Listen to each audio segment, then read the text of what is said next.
Brother, today we're stepping into a place that is anything but light, anything but casual, and certainly not meant for the weak-hearted. What I'm about to reveal carries a serious weight. And before we go any further, I want to recognize the courage that brought you here. You saw the warning at the beginning, yet you still chose to stay, to listen, and to face the difficult truths that most men spend their entire lives avoiding. That kind of courage doesn't demand attention. It's quiet, steady, and incredibly powerful. This isn't entertainment. We're not here to discuss tricks, charm, seduction techniques, or recycled advice. We're here to confront the truth, a painful truth, raw and completely unfiltered. The kind of truth that can shake everything you once believed about love, trust, and loyalty. A truth that can reopen old wounds, scars you believed had already disappeared. But sometimes, brother, genuine growth requires exactly this. It requires you to look back at those scars and finally understand what they really mean. What I'm about to tell you isn't some exaggerated story designed to get views. It's not fiction. It comes from research, from real pain, and from the quiet voices of men who carried their suffering alone for years. For days, my team and I have collected these realities, not for fame, not for numbers, but for men like you. Men who fight their battles silently because nobody ever took the time to warn them about the truth. Society expects you to stay strong, smile, and continue moving forward, even while your heart is breaking in places nobody can see. So let this moment become your awakening. If you're still here, say these words quietly to yourself. I see the truth.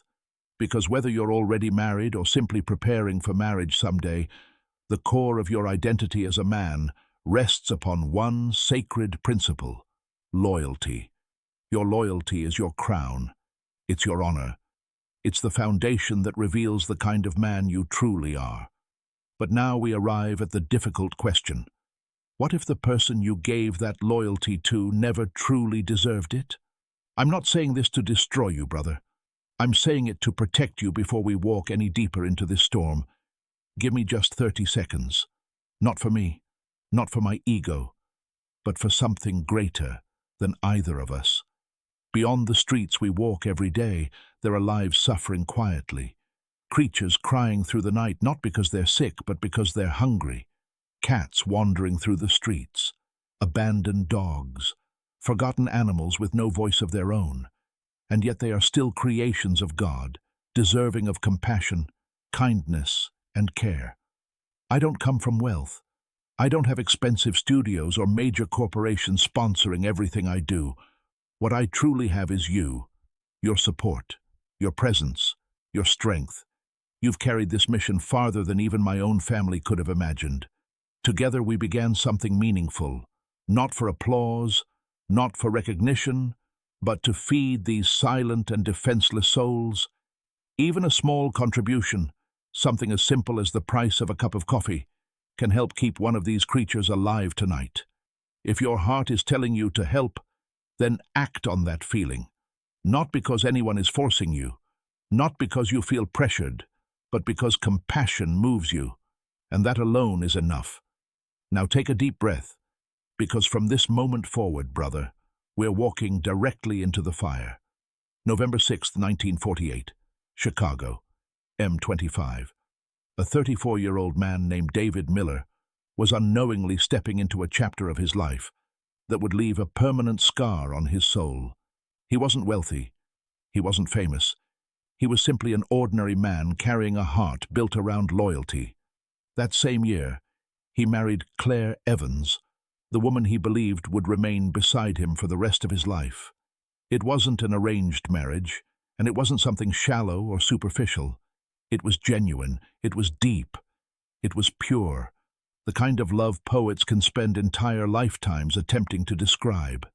Claire would often whisper to him, "David, you are everything I want for the rest of my life." Those words became the foundation of his hope, his faith, and the future he imagined building with her. But words, my friend, can disappear. Promises can slowly lose their meaning, and something that appears strong and unbreakable from the outside can collapse completely when hidden truths begin to surface.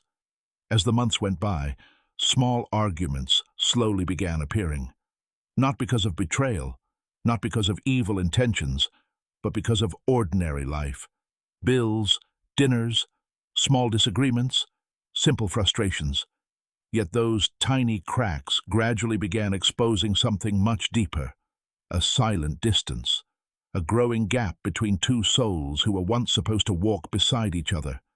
David worked relentlessly, balancing two jobs throughout the day and into the night.